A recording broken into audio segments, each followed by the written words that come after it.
Folks, we're going to get started in about 1 more minute. If you haven't logged on to answer the question of who is your favorite 2SLGBTQI plus celebrity, feel free.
All right, folks, we'll ask you to come in and get seated and we'll get started.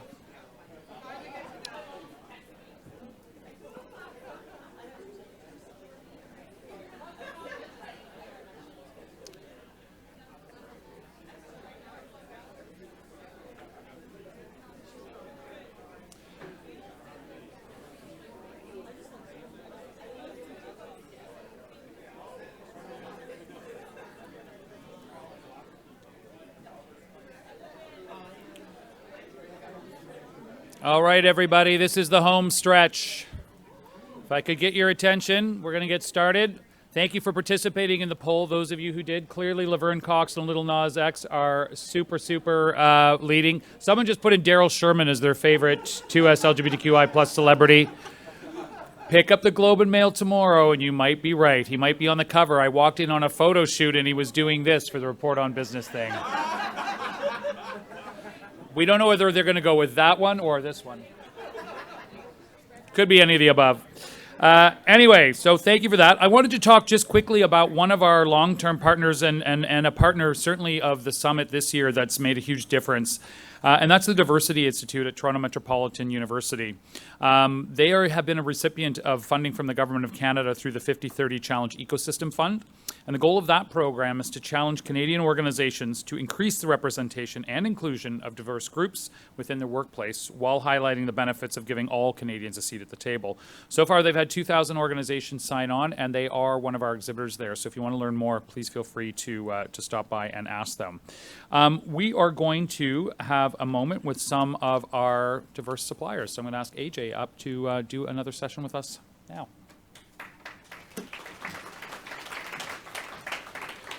The applause. I've got you folks trained well. I don't know what I did to deserve it. Yes, 8 hours together will do that to you. It's such a pleasure to be here for this last round of pitches, folks. I recently celebrated my 1-year anniversary with CGLCC. Yes, thank you. And it's been so great to, I joined CGLCC 6 weeks before the summit last year. And let me tell you, there was never a frying pan. It was only fire. But it was so much fun. I had a great time, and I met so many great people. And looking around the room, seeing so many familiar faces today, it's really brought back some great memories. And thank you if I've met you for the first time today. It's been a pleasure to meet you as well. We've got more programming for you. So sit back, relax. We're going to have our first pitch up. We all know how this works now. So without further ado, I'd like to welcome David Barnes from Barnes Management. Come on up, David.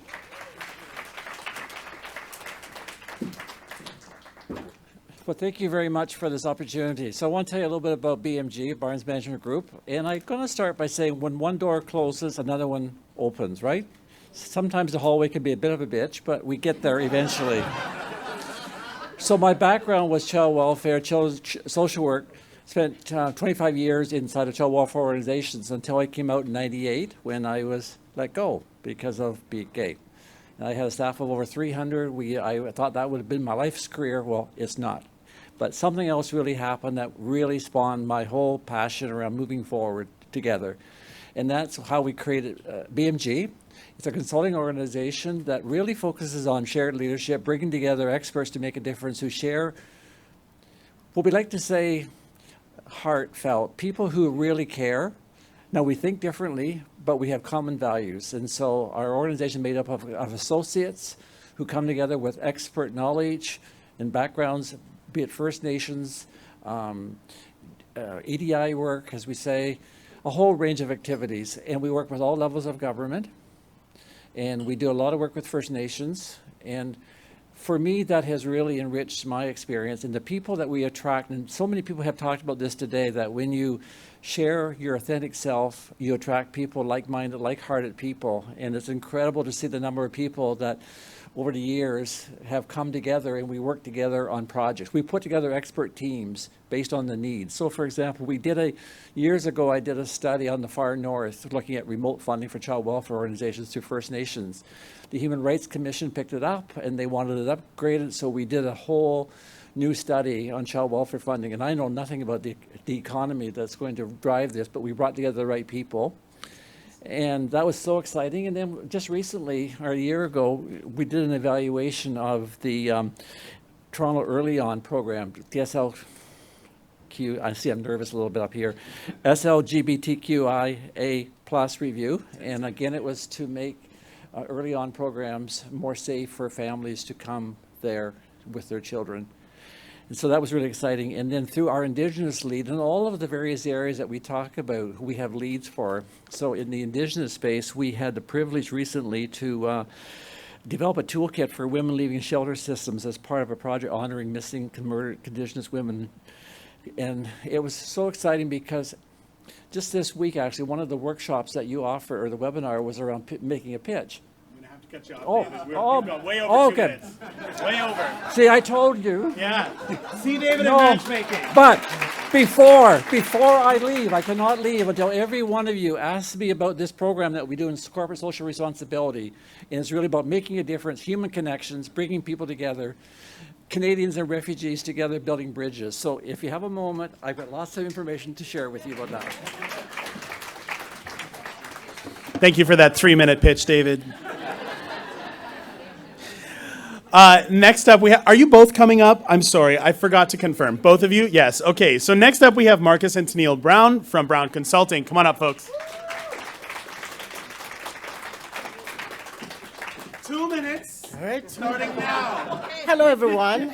We're Marcus and Tennille Brown. I'm a financial coach and storyteller, and Tennille is a psychotherapist and speaker.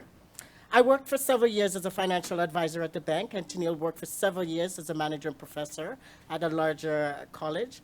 We started Brown Consulting in 2013 after I left the bank and Tennille retired from her role in the college because we wanted to help Black, racialized, queer, trans, and allied folks to grow their generational wealth and holistic health.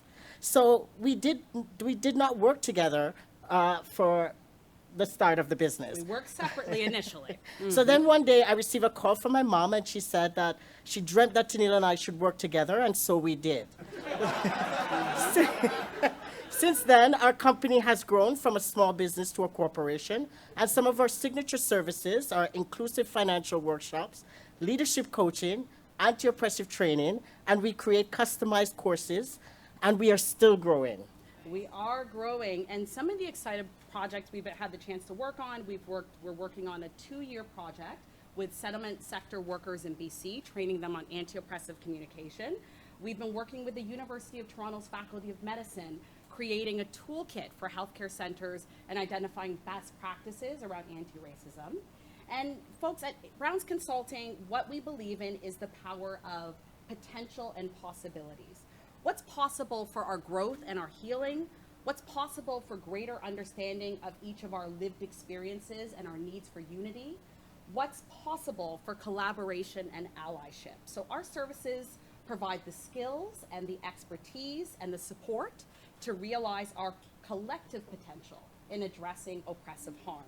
And so we really bring to life what's possible when we connect with each other, when we learn together, when we heal. And so we're hoping to make connections with all of you, build relationships, collaborate, and we want to bring more representation of Black queer folks into business spaces.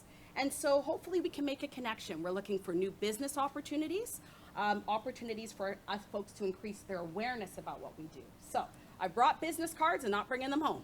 So let's make a connection, everybody. Thank you for That was the folks from Brown's Consulting. I apologize for missing the S on our slide there, folks. Next up, we have Alex Hobbs from Atlas Executive Search and Rescue. Thanks, AJ. Hi there, everyone. Thank you. I like that. Hi, everybody. My name is Alex Hobbs. I'm the founder and CEO of Atlas Executive Search and Rescue. We connect excellent employers with the best people. We primarily work with mid to senior level positions in almost any industry. We are also brand new to CGLCC, so thank you so much for the warm introduction, and thank you, EY, for the swag. Much appreciated. While I run a recruitment agency, primarily I'm an entrepreneur. From age 6 with my lemonade stand, and age 15 almost getting suspended from school for running an underground tuck shop selling candy to my schoolmates, I'm also proud to have greatly learned from a couple of failed businesses over the years. And surprisingly, I'm actually grateful as well for having been declined a job due to my sexuality. Like, why tell me? That was really stupid. I love making things happen. I love helping organizations fill the gaps in their workplace. Some examples of note is we helped an engineering SME to redress gender imbalance in a very male-dominated industry. We're also proud to have placed a large traditional firm's first openly trans employee. But we don't focus on diversity hires, our focus is speed. So how do we do that? Well, I've been in recruitment for over 15 years, so experience of myself and my team is obviously really important. We also have our search teams on 3 continents, so our searchers never sleep. Compassion is one of our core values, so we never push a match that isn't the right fit. We're okay to say walk away if it's not the right fit for both parties. And number 3 is technology. So we have built a recruitment tool that allows us to rapidly screen our candidates. So for every position we fill, we screen over 1,800 people, but submit only the 7 most relevant resumes to our clients. The first of which resumes arrives in their inbox in just 3 days. So please come find me here or on the booze cruise. If you have any roles that you're looking to fill, I'm happy to give my top recruitment tips to anybody who needs them. Thanks so much. Alex, is your underground candy business still running? Oh. I was going to say we should get you certified. Folks, our next certified supplier is Annie Susan Ego from Point Care Health Services.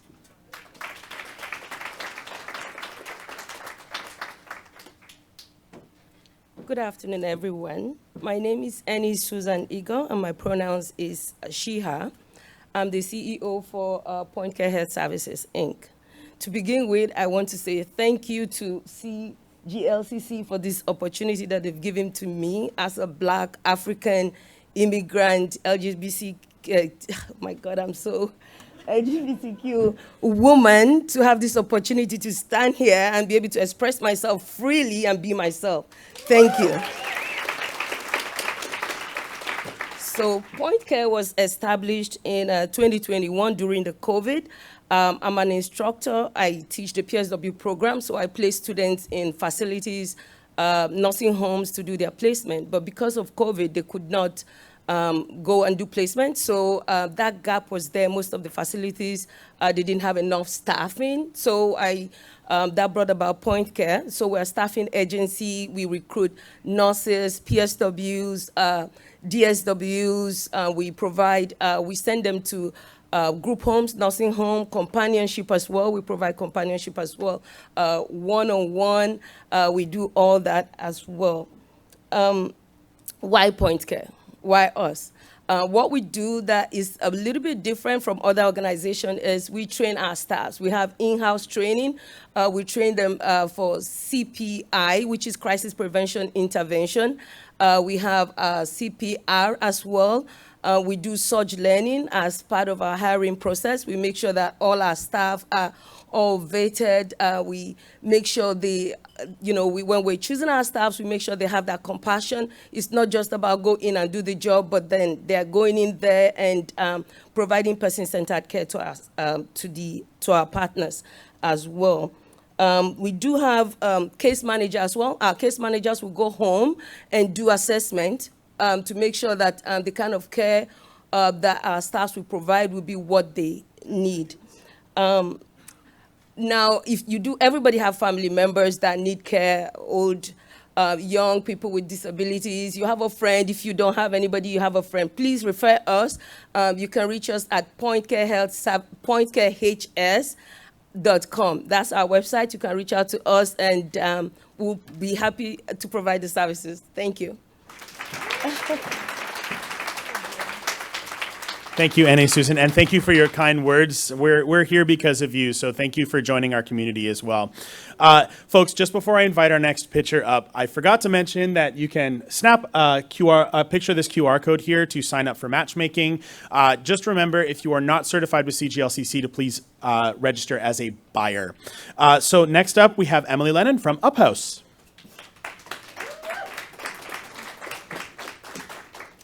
Okay, hi. Hi, everyone. I'm Emily, and I'm a marketing manager at Uphouse. We are an award-winning PR and marketing agency with teams in Toronto, Winnipeg, Vancouver, and Los Angeles, and we specialize in helping large companies like yours tell the world about your supplier diversity initiatives. We've been a registered diverse supplier through the CGLCC for 4 years now, and because of this, we know how important it is for you to connect with diverse suppliers like us. We also recognize how important it is for you to share your supplier diversity story with the public. We know that your supplier diversity programs are comprehensive, but developing your supplier diversity story doesn't have to be complicated. It boils down to sharing why you're investing in these programs, featuring the real suppliers that you have relationships with, and backing it all up with numbers. Since 2017, we've worked with our clients to invigorate their brands, create achievable marketing plans, and tell authentic stories. We work to engage the people who matter most to you. At our core, we are storytellers, and we want to tell your supplier diversity stories because they matter. So if you're ready to take the next step and start telling your story, come find us. We'd love to get a better sense of where you're at, and please book a matchmaking session with us if you want to learn more about how we can help. We're happy to map out the process and create a custom proposal for you. The sooner you start, the sooner you can stand out. And also, we have these little brochures if you want to explained a little bit less nervously to learn what we do, because thank you. Nerves and all, you killed that, Emily. Way to go. Next up is Daniel Holland from Skymatics.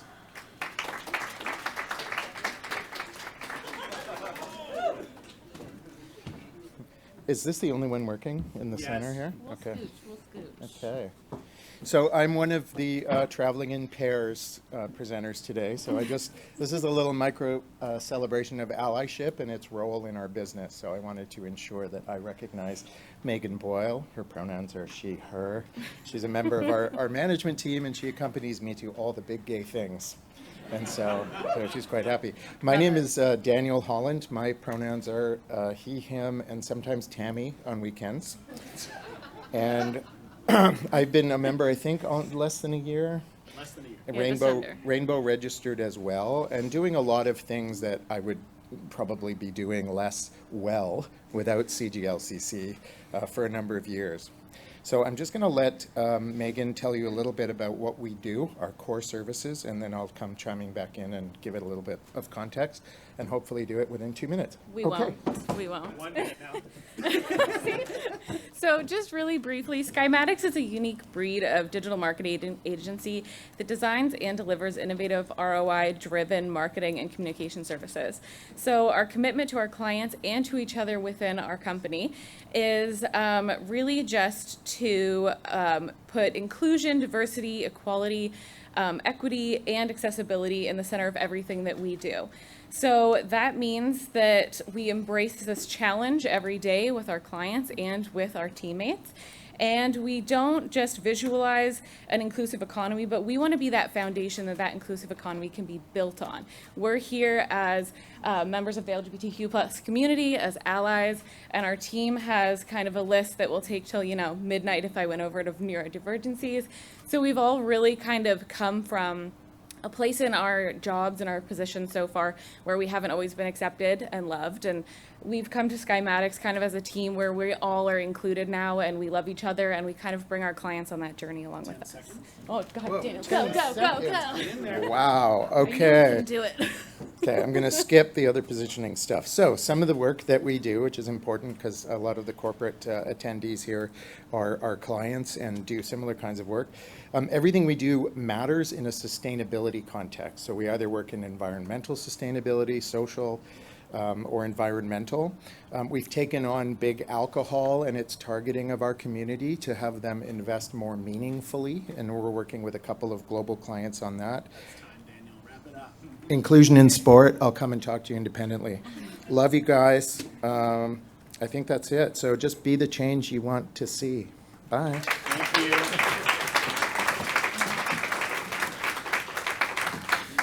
I think I can confidently say we're going to change the name of the Business Summit next year to Big Gay Thing. Thank you for that, Daniel. Need to get some playoff music for you folks this afternoon. We love to talk. Next up is Jesse Clark from J & Clark Consulting.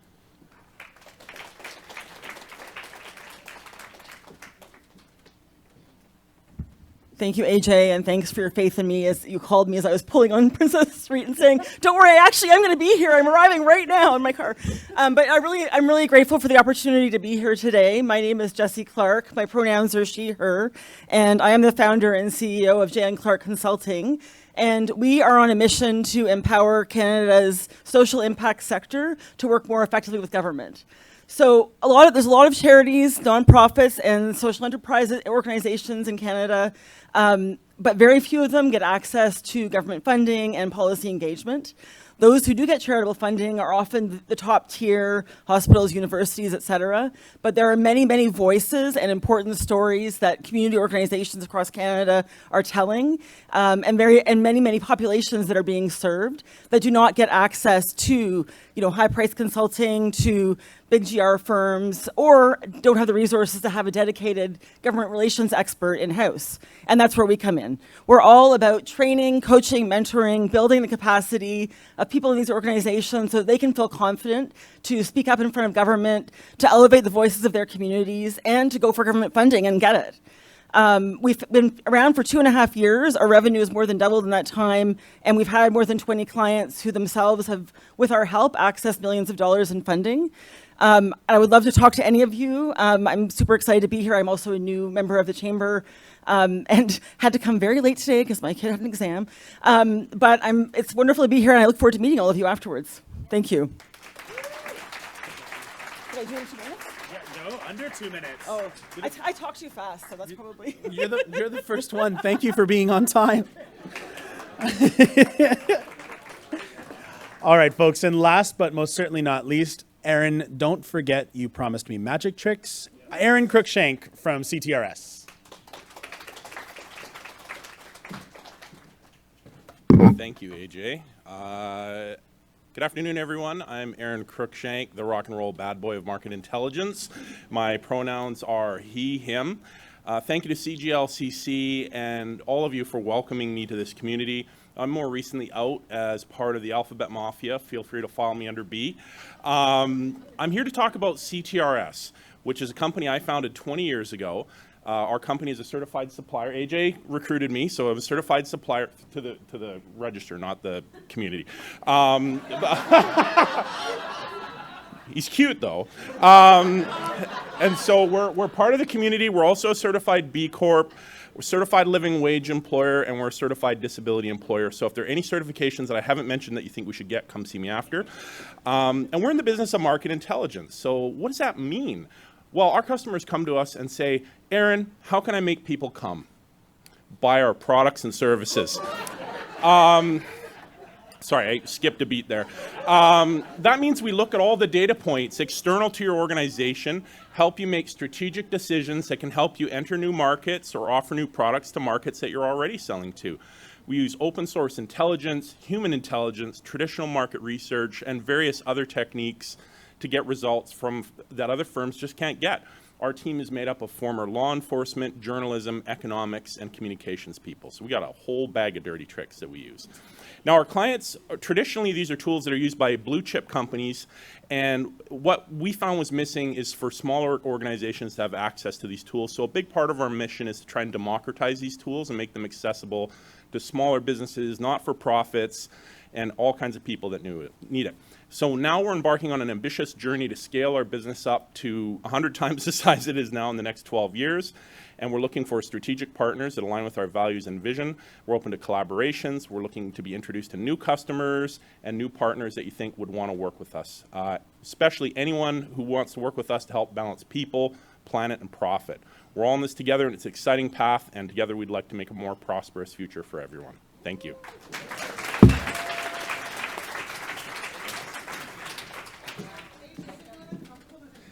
Yeah, if I'm feeling uncomfortable, there's an app. Aaron, my husband is just right over there if you want to have a chat with him afterwards. Folks, we actually have one more pitch. I apologize. It's been too long since my last glass of wine, so all the lines are blurring together.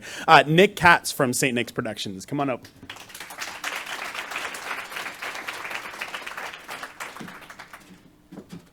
Thank you.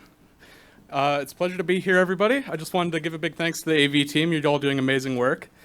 My name is Nick Katz. My pronouns are he, him. I'm a Juno-nominated music producer and audio engineer, owner of St. Nick Productions, a member of the CGLCC Out for Business Youth Entrepreneur Program.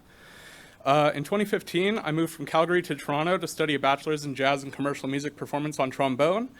After that, I started working with Kuya Productions in 2017.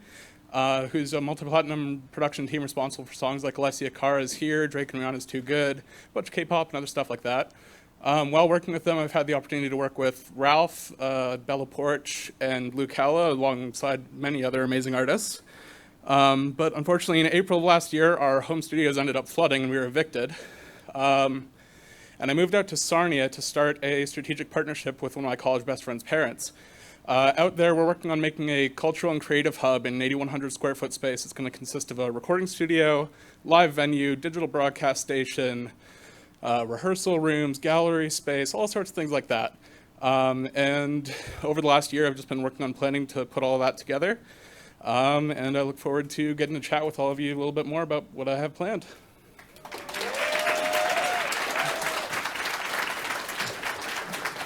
Thank you very much, Nick. Folks, that's it for the supplier pitches for this year. Thank you so much. I hope you learned about a new business today. Please take the time when we're on the booze cruise later this afternoon to, as so aptly named by Alex, to make some more connections and learn more about our certified diverse suppliers. And don't forget to sign up for matchmaking. Thank you very much.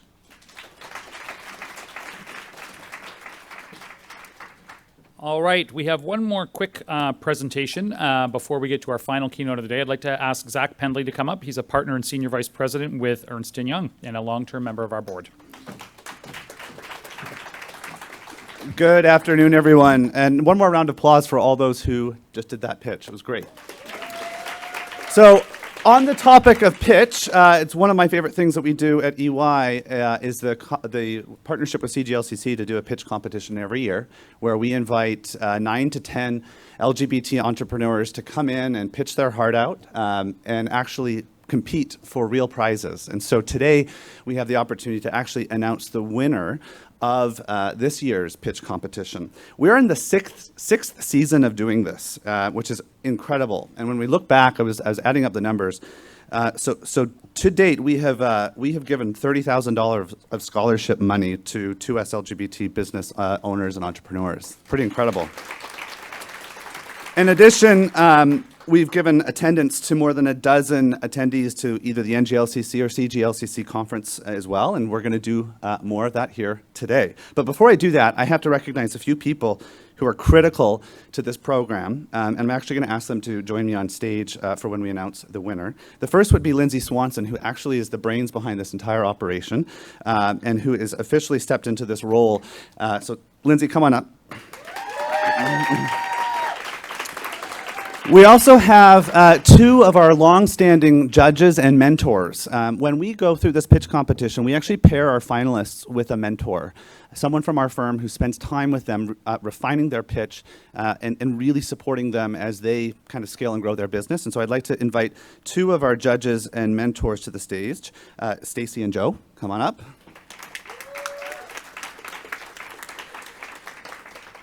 I thought it would be really helpful to show everybody what it is that the winner is going to get. What are they going to receive? It is a scholarship to attend the Tuck Business Program for Business and how to build a successful, diverse business. And I want to show you a testimony from last year's winner of this pitch competition, Amber, the founder of Spoon In. If you have not heard of Spoon In, look up Amber, look at what they are doing. It's an incredible business, very passionate. But this quote really summarizes the experience that Amber had when they attended the program, I think it was about 2 months ago. I cannot put into words how meaningful it was to sit in a room full of individuals who have felt the otherness that I have felt. Individuals who are facing the same challenges I face as an entrepreneur while navigating what it means to embrace diversity in a world that doesn't always wish to acknowledge, let alone accept it. These individuals became my Tuck family. So with that, we're going to move into announcing this year's winner. And I will say that incredibly tight competition, and really they're all phenomenal pitchers. And the great thing about this is you had an opportunity to actually hear from all three of them today. So our finalists, in no particular order, are Jack Brasseur of Ivy and Dean Consulting,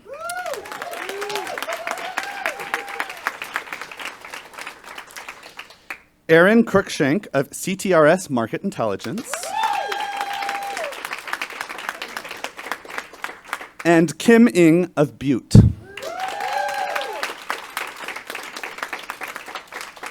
So I am proud to announce that the 2023 winner of the EY CGLCC Pitch Competition, who will be receiving the full scholarship to Tuck's Business Program, is Jack Brasseur of Ivy and Dean Consulting.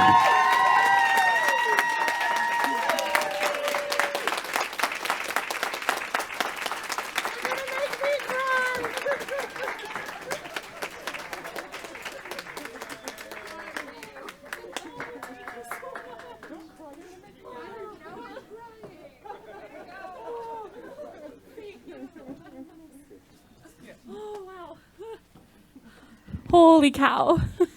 Wow, okay. My mom has been texting me all day, being like, when do you find out? Anyways, I mean, I've talked about my business already. I just want to say a really big thank you to the CGLCC. My business is the first LGBT certified supplier in Saskatchewan. And I got to know Daryl because we worked in the sector together, and when I decided to launch my business, the CGLCC was like one of the places that I went for support. I also went to support with Futurepreneur and attended some of their workshops, and they were so helpful. And I just, I've been a part of different local chambers in Saskatchewan or different business stuff, and I've just never felt seen. I didn't think it was possible to be my authentic self as like a business guy. All my friends make fun of me. None of them are entrepreneurs. They don't understand why I want to come to a business conference. But and I think just the CGLCC has really helped shape me as an entrepreneur already. And being able to participate in a pitch competition for the first time was terrifying. But I got to learn so much. A really big thank you to Joe, who mentored me, and Lindsay, who offered me my first feedback after my first pitch. And just like a really big thank you, a really big shout out to Aaron and Kim, who also have phenomenal businesses. I learned, I did not know what market intelligence was before I met Aaron, nor did I know that dry shampoo, how it worked. So being able to learn about those things was also really exciting. So just a really big thank you to all of you. And I'm just so excited to do this program, and I absolutely am blown away. Thank you so much. And a big shout out to the CGLCC and Daryl. Thank you so much.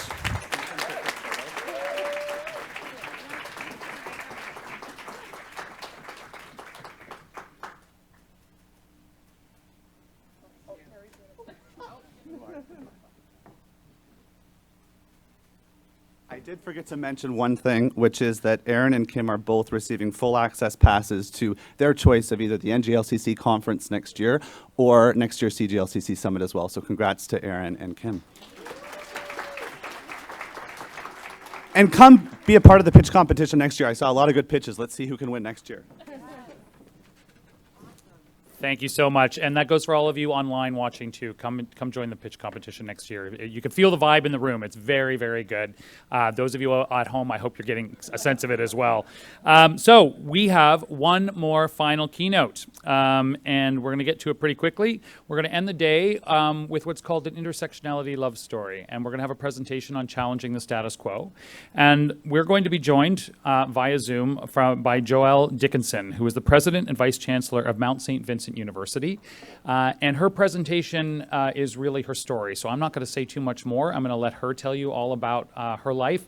But I'm very glad to have her joining us live from Halifax. So we're going to turn it over to Zoom and Joël.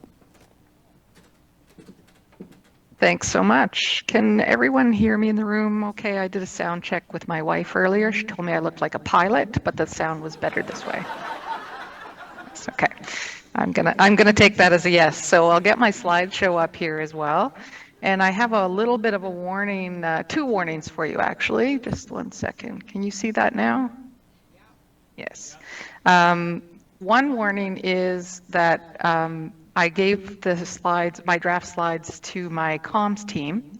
And so this will look like a 1 hour long recruitment session to Mount St. Vincent University.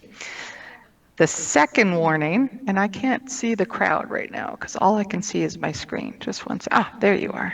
Okay. Okay, there we go. I just wanted to be able to see people in the room as well.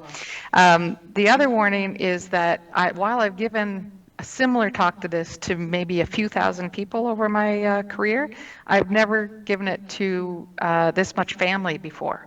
So I'm a little nervous about that because normally I'm trying to convince people to see my point of view, and many of you in the room have already experienced that. So where all my gays at? There we go. Okay, just to make sure I read the room properly. And I feel like I should be giving a pitch too, so I'm going to practice that for next year. So here's my slideshow. Sorry about that. Okay. So I'm a little bit, I brand myself with MSVU most of the time. We are celebrating our 150th anniversary this year as an institution.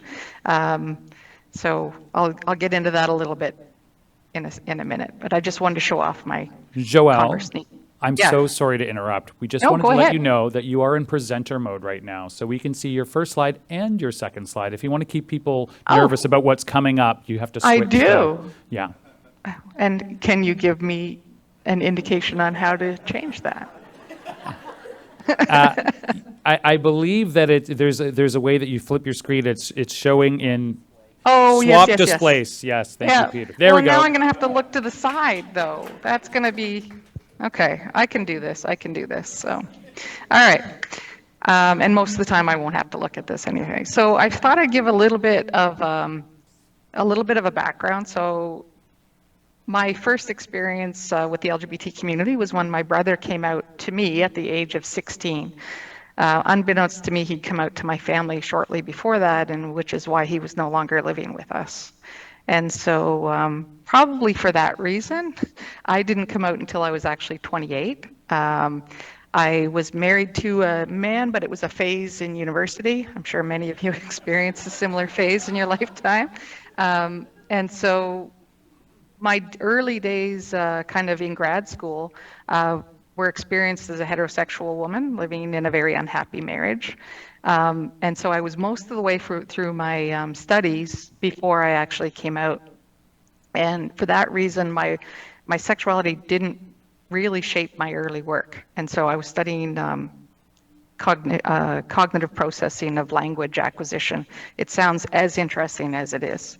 So when I went to get my first tenure track position at Laurentian University, I'll give you a little bit of a story here in terms of how the interview process started. So I was warned by some people. I was in New Brunswick at the time. I was warned by some that I might not want to come out during the interview process because it's in Laurentian University is in Northern Ontario, if any of you have heard of it. And so I had this big decision to make. Am I going to come out during the interview or not? And would it risk, there's not many tenure track positions available. So the woman who picked me up, one of the faculty members picked me up in the car to take me to the interview to the university. And if you're familiar with academic interview process, it's a full day of interviews. It lasts probably about 10 or 11 hours. It took me approximately 3 minutes to out myself. So I got in the car and the woman, we were chatting, and I made the fatal flaw. The fatal flaw was I mentioned my son. And so, of course, if you have a son, you're heterosexual, right? So she says, what does your husband do? So I had that decision to make. Am I going to, mislead her and end up working with her for the next 20 or 30 years, or am I going to come clean? So I said, well, my wife is a teacher, which was true at the time. And then there was complete silence for the rest of the drive. And so I kind of thought, did I just fly all the way to Ontario to waste this entire day? And then I thought, wait, if I don't get the job now, it's discrimination. And that's how I got my job. No, I'm kidding. I'm kidding. But to say that Laurentian was a very open place to be would be an overstatement. And so, but I looked even a little butchier than this in my younger days, if you can believe it. And so, and I had a nice flag on my door, and it wasn't long before I was known as the new Dyke Prof. But not in the way that you would think. It was actually an endearing term that the students gave me because they were so relieved to have someone who was just living their life openly and working successfully in a university institution. So because of that too, though, I became kind of the go-to person if anything homophobic happened or transphobic. And so I found myself kind of having very difficult conversations early in my career with people higher up in the institution where individuals were experiencing lack of inclusion, I would say, is at the least, and homophobia or transphobia at the most. So that kind of shaped my career a little bit, and it ended up shaping my research and my governance and the way that I lead. So navigating the world as a white cis lesbian is one thing, but then I married a woman from Bermuda who was hard of hearing, and so new immigrant, hard of hearing, Black lesbian. And so then I thought, oh, okay, wait a minute. Now this intersectionality really brings things to a whole different level. So we had our son, who you can see, who is now closer to the picture on your right, I'm guessing. But anyway, where he's bigger, that's the newer picture, just in case you were, yeah, okay. And then we abandoned him on Ontario. So this is my family now, is my wife and I are empty nesters. So of course, as every good lesbian couple does, we get dogs and a Jeep. I have a Jeep as well, just So kind of seeing our world, us navigate the city together, academia together. She ended up working in academia as well at a college, going to the store together. These things really kind of started highlighting the different lives that we were living, even as a same-sex couple. So I've got a few anecdotes I'll start with. The first one, and I should say that our son's dad is her best friend, who also is gay and is now happily married as well. Our son once said, "If daddy gets married, will I have 3 moms?" And we're like, "Oh dear, no." You'll have 2 dads. So we realized, he's like, "Boys can't get married." We realized we didn't have many male friends. So we tried to fix that. Anyway, so what we would do, we lived all together for a short while too. I think our lives are going to become a sitcom at some point. So we would show up to parent-teacher interviews and not explain who any of us were.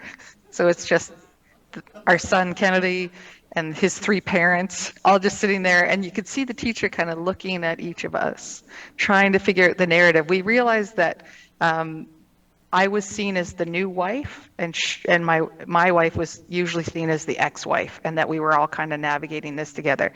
But then we would start talking about living in the same house, like, well, when I do this, when I do that, and they would get really confused. So it was a lot of fun. I highly recommend. So one time, I was in grad school at the time, when we were all living in one place, and Kennedy's dad says, "Let's go for wings." And any of you gone to grad school? A few of you? It's very expensive. I was very poor, and so I couldn't afford wings. But he said, "Don't worry about it, I'll pay for it." I'm like, "Great." So we show up to wings, and I sit down. Kennedy's dad sits across from me. Kennedy, our son, was sitting to my right, and my wife was sitting to my left.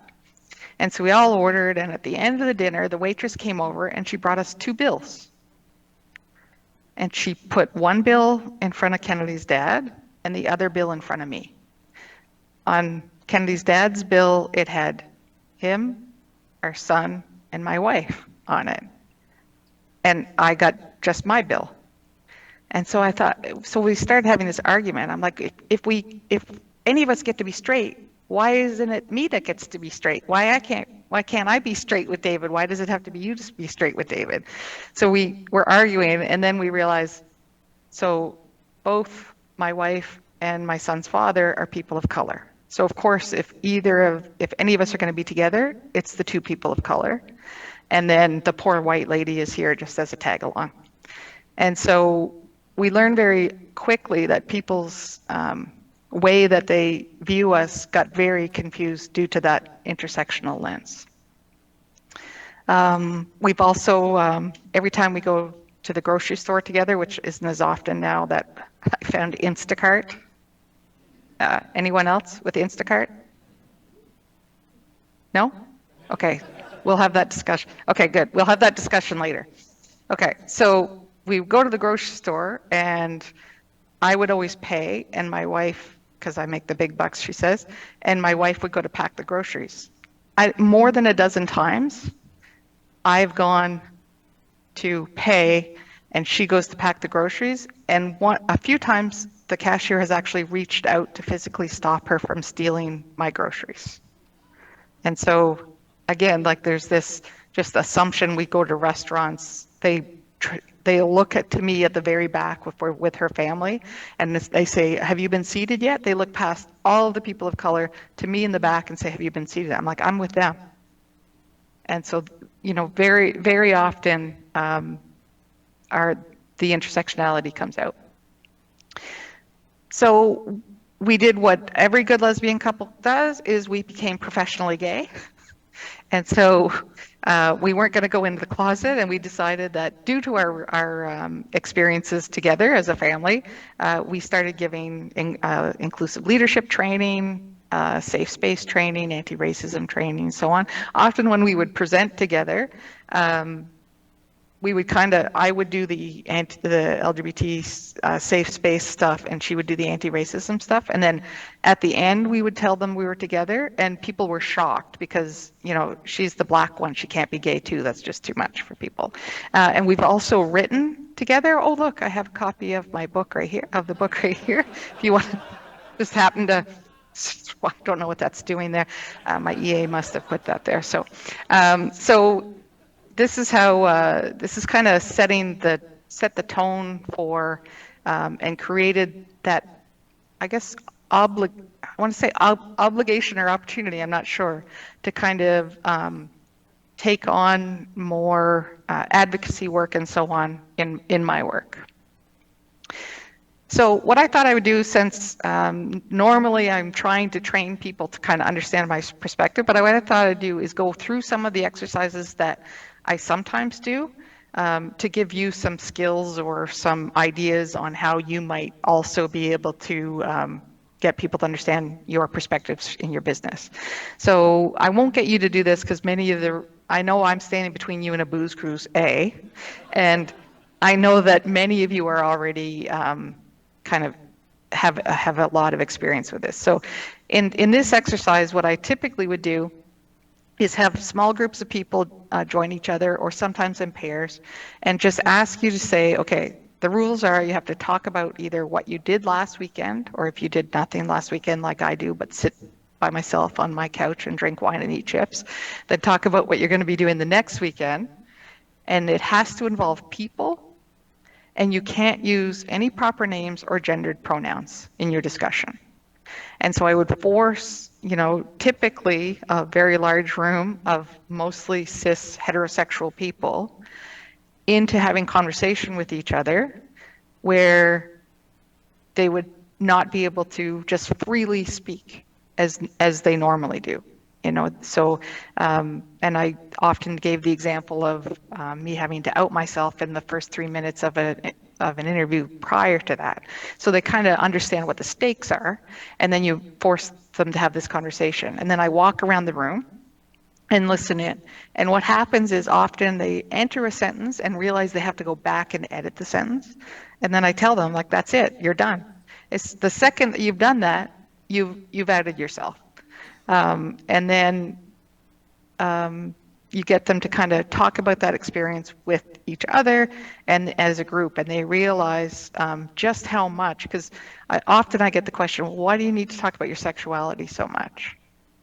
This lovely older woman came up to me and said that, I loved your talk, but why do you have to talk about sexuality?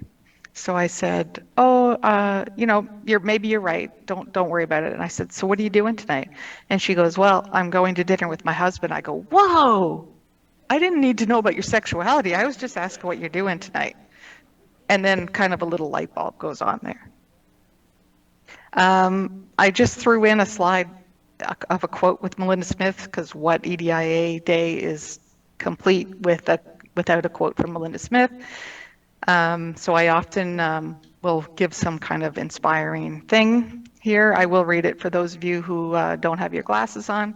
EDI is not something that we should ever put off. It's not a luxury item to be pursued only in good times. It's too fundamental to defer to the future. Serious EDI work is often hard. Systemic and culture change are a challenge, but essential for a better learning, research, and work environment. So, and this is probably one of the main reasons why I'm in the position I'm in now. I was very happy in my classroom and in my lab. A tenure track position is one of the best jobs in the world. If you've never had one, I highly recommend. And it was probably because of me pushing against systems that were broken that forced me into leadership positions. So I was asked to be chair. I said no, but then realized, wait a minute, my chair doesn't necessarily, consider young parents when they're scheduling meetings or talk about issues that would be learning opportunities for people. So I thought, okay, I'll do that. So I eventually got into wanting to change the system more and being more and more frustrated with those above me who were unwilling to change the system. And so be careful what you wish for, basically. So also I like to I'll quickly go through some of these things. Some of them I'll go in a little bit more, but again, I usually we'll give some exercises in terms of how people can get started if they haven't already, in terms of being more inclusive leaders. And so one of the first things is to identify your privilege. Now, as a cis white woman, it's a little bit easier for me to challenge somebody on their privilege than it is somebody who's racialized or trans, or, so I do hold privilege in being able to talk about privilege, ironically. And so often what I will do is talk about, the challenges that I've experienced in my life, because often when you say privilege, people automatically, they get really defensive and say, you don't know what I've battled through. I've had challenges. So I talk about the challenges that I've had. I am a first generation student. My parents were divorced. My dad didn't want to pay for my education like he was supposed to in the divorce agreement. So I went on student loan. I was turned down for programs. I was denied into the grad program initially. I was denied tenure once. I have a binder full of PFO letters like this. And so I talk about that struggle. And then I talk about that even with all that struggle, it isn't the same as the barriers that racialized, trans, other people can experience. And so it kind of gets the defensiveness down a little bit.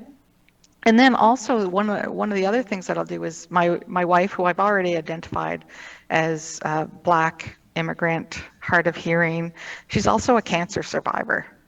And so she had stage 3 breast cancer, took a full year of treatment. She still has side effects from that treatment, but she's very, very well now. She's almost 10 years out from that. But we're sitting in the the cancer center one day, and she's waiting for her next round of chemo. She'd already lost all her hair. She'd lost 30, 40 pounds. And she's just bags under her eyes. Her skin is grayish in color. And she's looking at me, and she turns around to me and she goes, "We're so lucky." I said, "What the hell are you talking about, woman?" But she looked around, and there were people who had to drive for hundreds of kilometers to get to the cancer center. They had young children with them because they couldn't afford daycare. There were people there by themselves, so they didn't have supporters in there. And so privilege is also contextual. And another example I'll use is my son, who's, you saw, a fairly tall Black man. When he was going to university at Laurentian University, where I was a dean, he carried a ton of privilege in that institution because everyone knew him as my son. And so walking around in the university was extremely comfortable for him. He had started coming to me to work when he was, I think, 4 or 5, and he'd come into the classroom with me. So he's very comfortable there, very much in terms of he identified himself as having privilege in that. But the second we started training him to get his driver's license, and we would send him off in a vehicle, he lost that privilege. And so, I mean, our neighbor, he was 10. We moved into a new neighborhood. He was 10. He was in Bermuda with his grandparents. A neighbor came over to us, and she was waving her finger at my wife.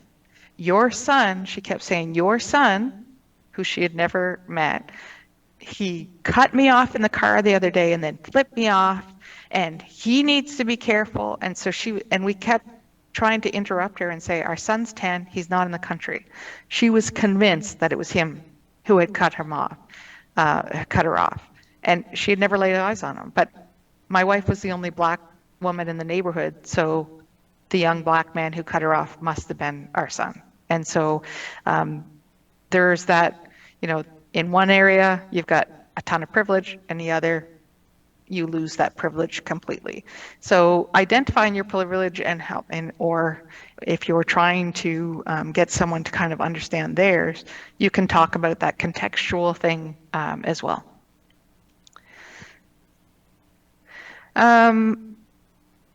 Make space. So probably you're already doing this, or some of you, the message would be to take space.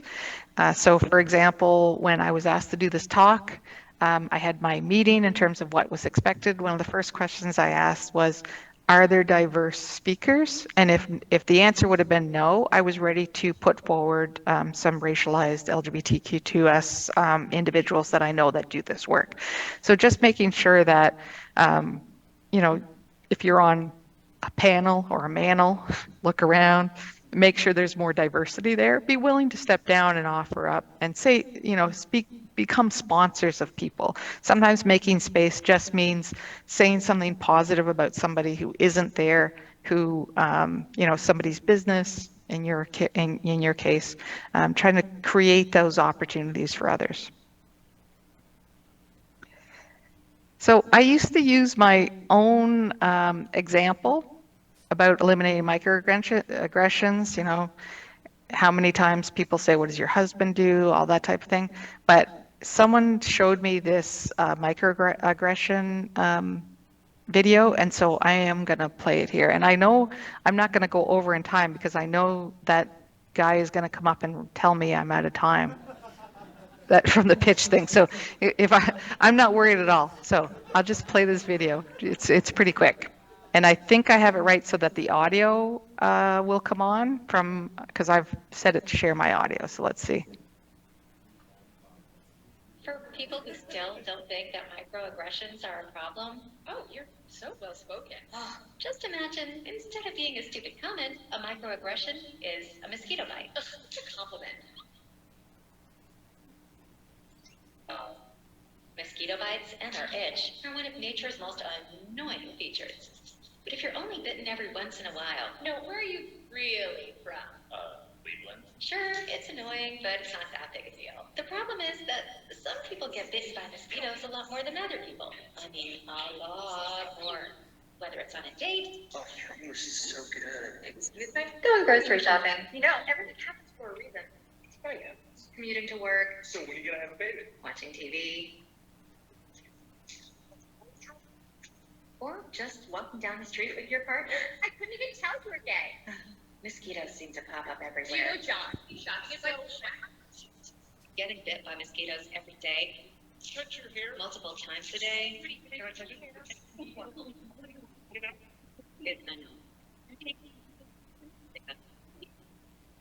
A huge overreaction to people who only get bit every once in a while. Mosquito, who cares? Just another angry black hole. Of course, beyond just being annoying, some mosquitoes carry truly threatening diseases that can mess up your life for years. Astrophysics? Maybe you should try this challenging major. And other mosquitoes carry strains that can even kill you. Looks like you're up some trouble, okay? I felt right. So next time you think someone's overreacting, just remember, some people experience mosquito bites all the time. You're so exotic. And by mosquito bites, we mean microaggressions.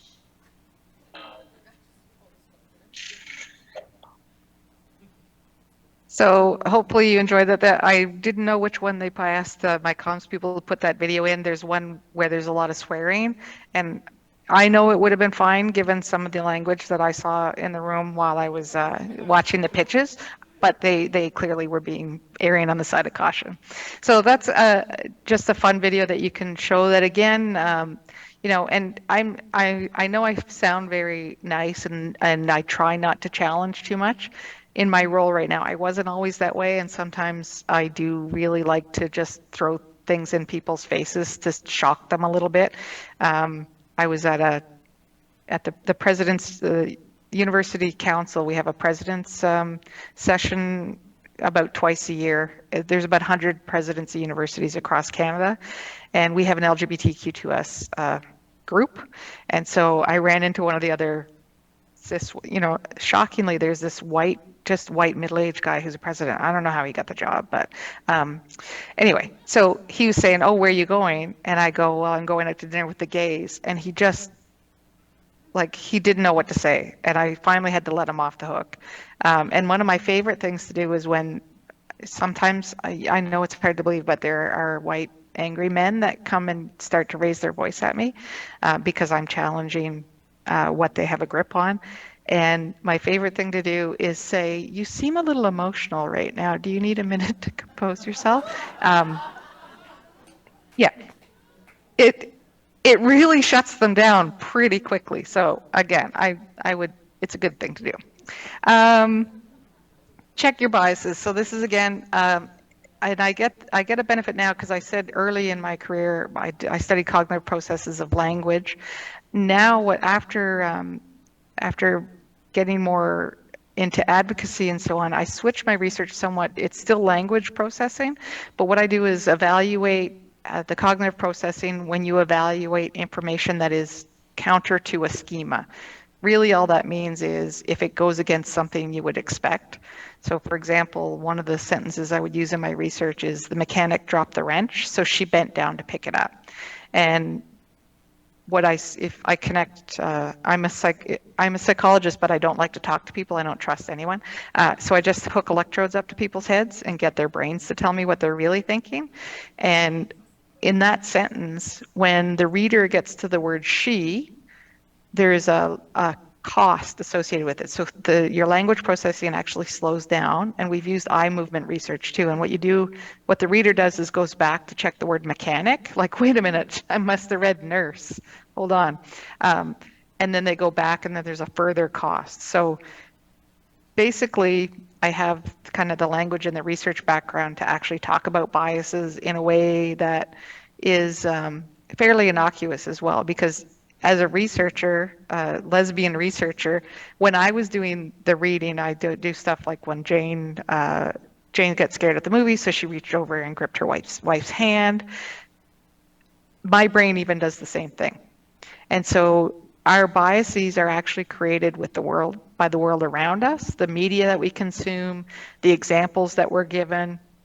You know, you see a leader, and if I say the word leader, you typically think of a middle-aged, middle-class, white, cis guy.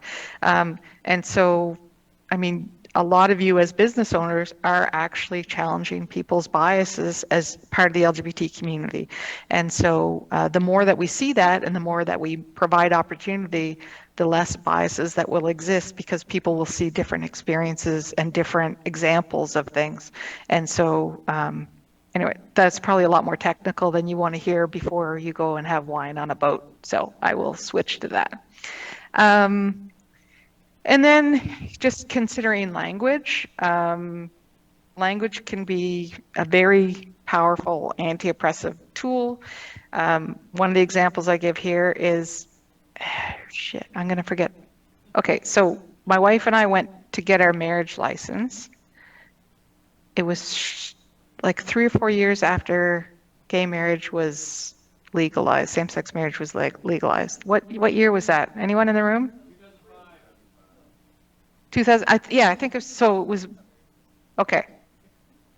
It was well after that, and if anyone tells her that I forgot our wedding date, I'm gonna lie. So anyway, it was well after that. So we went down to the city hall, is that what it's called? The city hall, to get our marriage license. And when we got there, we sat down, the woman gave us the form. And of course, what did the form say? Bride's name, groom's name. So we decided to have a full-on argument in front of the person giving us the paper on who was going to be the groom and who was going to be the bride. So we made her very uncomfortable.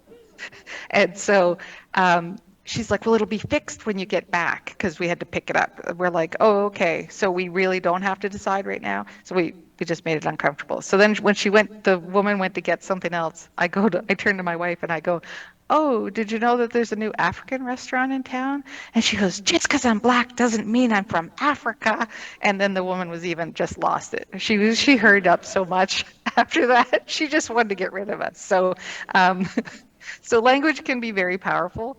And we do this too in terms of the language we use every day, in terms of if I said to you, oh, I went to the doctor yesterday, many of you would say, well, what did he say?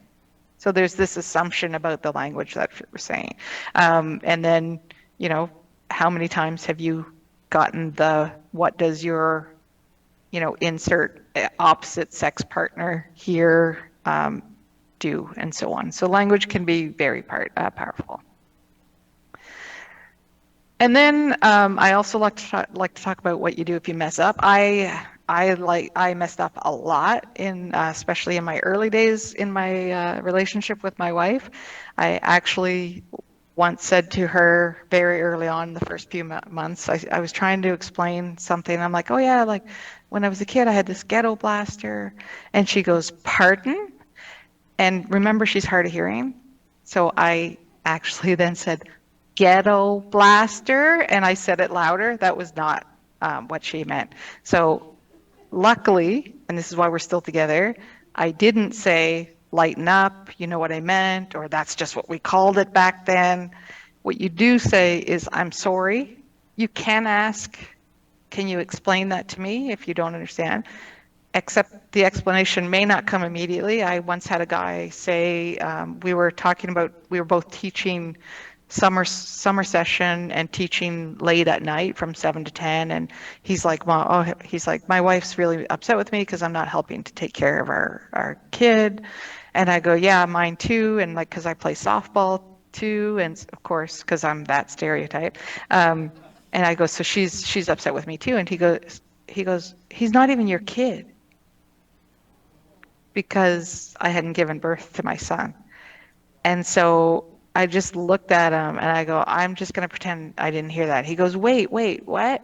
And he wanted me to explain right then. It was like my son was 6. I'd been raising him since he was 2, and all of that I was not in a state to explain it to him. So he comes in a few minutes later, he had thought about it, and then he realized what he'd done wrong. So he came in, he goes, oh, sorry, I didn't know you had given birth to him. I thought it was Carla.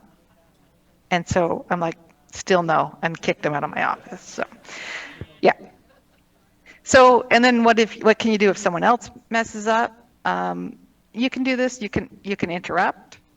Just say, hey, sorry, can I get to understand that a little bit better? Like, I've had students that have said things, and I go, like, I had a very young cousin once. I was driving him home, and he sees a friend of his.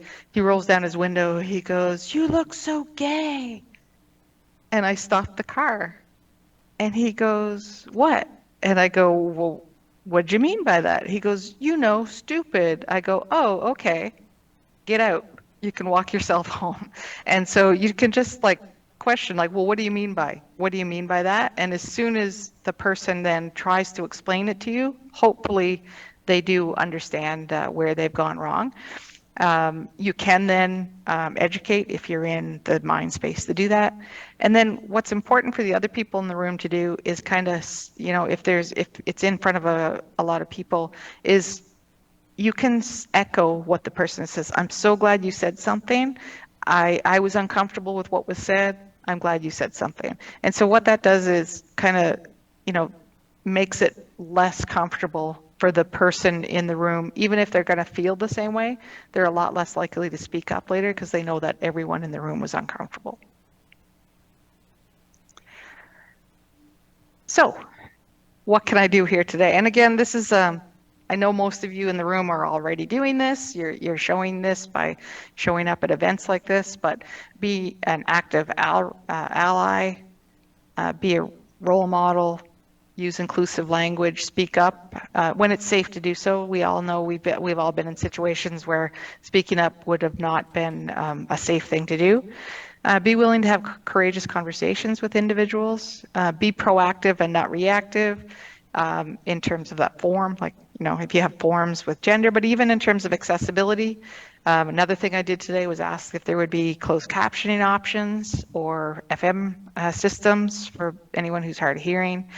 Hopefully in the room, if someone came in with a mobility device, everyone wouldn't have to get up and move things around. They would be able to just come in and join as if we were expecting them, because we should be expecting anyone to show up in our environments, and they should feel safe to do so. Don't ignore differences. Differences are actually, in leadership especially, the example I give when we had to do our accessibility plan here, we can all, if a bunch of able-bodied people devote a ton of work looking around campus and trying to figure out what's what needs to be fixed to create better accessibility, you're still going to miss something. When you invite people with first voice to the table, they already know where the problems are. And so embracing differences and embracing different perspectives just makes stronger teams. And again, embrace opportunities to learn, which you're doing right now, whether you want to or not, even though you'd rather be on a boat. So lessons learned, and again, I just love this really life-size picture they put up on me on my slideshow, but I see there is a rainbow in the background, so that's probably why they changed it.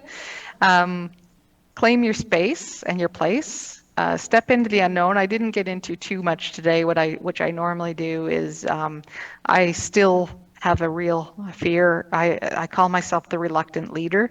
I still don't know how the hell I ended up in this position. I said no. And here I am, but I've said no to a lot of positions that I'm in right now. So really, if I had let others kind of shape my opportunities or shape my willingness to take opportunities, then I wouldn't be where I am today. And challenging the status quo. And I know they put challenge the status quo in here because that's one of our mottos at the university. So we have, and bear with me, there's a 150-second video that I'm going to show you, which is basically a history of Mount St. Vincent University because of our 150th anniversary. I'll get in trouble if I don't show it, so I am going to show it. Mount St. Vincent University is the longest-standing university in Canada for the advancement of women. Founded in 1873 by the Sisters of Charity Halifax, it was one of few institutions of higher education for women and girls in Canada at a time when women could not vote. From 1873 to 1914, the Academy primarily trained novices and young sisters as teachers, but the sisters recognized a need to educate more young women. In 1925, the Nova Scotia legislature awarded Mount St. Vincent the right to grant its own degrees, making it the only independent women's college in the entire British Commonwealth.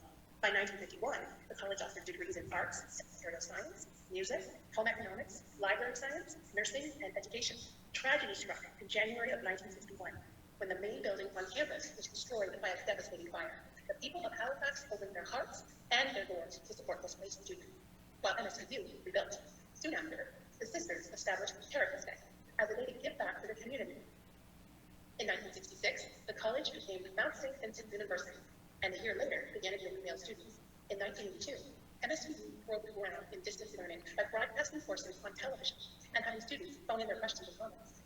Then in 1988, university ownership and operations were transferred from the Sisters of Charity to an independent board of governors and senate. Since then, MSVU has continued to expand its creative academic offerings, advance research, and add new academic, residence, and research buildings, including the Margaret Norrie McKean Center, the first building on a Canadian university campus dedicated to celebrating the accomplishments of women. Today, MSVU continues to prioritize access to education for underserved groups, as well as meaningful efforts in truth and reconciliation. On October 20th, 2021, MSVU apologized to survivors, their families, communities, and all Indigenous people for its role in the tragedy of residential schools in Canada. Knowing that the Sisters of Charity Halifax, the university's founders, and members of staff at the Shubenacadie Residential School in Nova Scotia, and St. Jude's Residential School in British Columbia. The apology was accompanied by a list of commitments to the university, based on a commitment to listening, learning, and enduring action. Over 150 years, MSVU now has more than 37,000 alumni, and each year welcomes 4,000 students, both on campus and online, and from all over the world, studying in a range of undergraduate and graduate programs across arts and science, professional studies, and education. As Mount St. Vincent University looks to the future, it continues to challenge the status quo, build on its commitments to social justice, and promote equity, diversity, inclusion, and accessibility for all. Thank you, Joël. Thank you. All right. We have. There you go. I think we're going to skip the question part. I will tell you if anybody's have questions about the Mount. I will tell you, Joël, one of our team here, Peter Hadrisky, is actually a student at your university. Yes, so he is, and an already alumni as well. He's very, very proud of the Mount. Almost alumni. Apparently, he has 3 courses left. But anyway, thank you very, very much for your time. We really appreciate you sharing our story with us today. Thank you so much. So folks, I have like literally 1 minute worth of housekeeping, maybe 2. We'll see how fast I go. But just a couple things. I'm going to work backwards for your planning a little bit. So for tomorrow afternoon, those of you who are returning on the train, there will be trolleys to take you back if you're bound to Toronto. So if you're going back to Toronto, there will be trolleys again for the Toronto-bound folks. There will not be a luggage car because there are less people on the train, so you can put your bag beside you. So I'll give you the exact times for those tomorrow morning. Won't get into that now, but just know that's how you can get to the train station. We do have, if there was a few people that have returned tickets that were not on the train here, if you have are thinking you're taking the train back tomorrow and haven't picked up your ticket, check with Miguel at the registration desk. He also has that room key that I had from the Delta if you haven't picked up yet, 408. And he also, there was a phone found in the Island View room, and I don't know if anyone's claimed that yet, but he also has that. It was claimed. Okay, great. We didn't have to break into it or do anything like that. Working even further back than that, tomorrow morning we're going to have a global breakfast in the Island View room tomorrow morning. We're going to have a set keynote. We're going to have a session and a workshop tomorrow, so we still have a full morning. While we wrap up tomorrow, you will be given a box lunch, so you will be able to take the lunch with you or eat it around, whatever you want to do. It's a lunch to go. So for the good part, which is the boat, and I'm sorry, virtual attendees, that you can't join us tonight. A couple of things about the boat. When you go, please, even if it's conflicting with your fabulous summer boat outfit that you plan to wear, bring your lanyard. This is your security pass to get onto the boat. So please make sure that you bring your lanyard on the boat. And the boat will be leaving, we're aiming for 6:15, so get there at 6 o'clock. And we're going to be out for about an hour, and then we'll be back and dockside for an hour. I will tell you that we do not have, unfortunately, the boat does not have accessible washrooms. So before you go, there are accessible washrooms at this hotel on the reception level. So we'll be at sea for an hour, at river for an hour, and we'll be back for an hour. And Aaron, you have a question. That is a great question, rather than just say the boat. I've gone to the washroom, but I don't know where the boat is. The boat is not this way, but the other way. If you walk out the hotel and go toward where the Delta is, the boat is going to be, it's the big 3-story Mississippi sternwheeler looking boat. And I think Tourism Kingston is going to have it fairly decked out and fairly obvious where we're going. But yes, good, excellent question. Excellent question. Yes, you will go out around along the waterfront toward the Delta, and it's just on like 1 or 2 wharfs over, but you will see it, I'm quite sure of. So I don't want to hold you up anymore because people want to go back to the rooms, they want to freshen up, and don't forget your lanyard, and we'll see you at 6 or 6:15.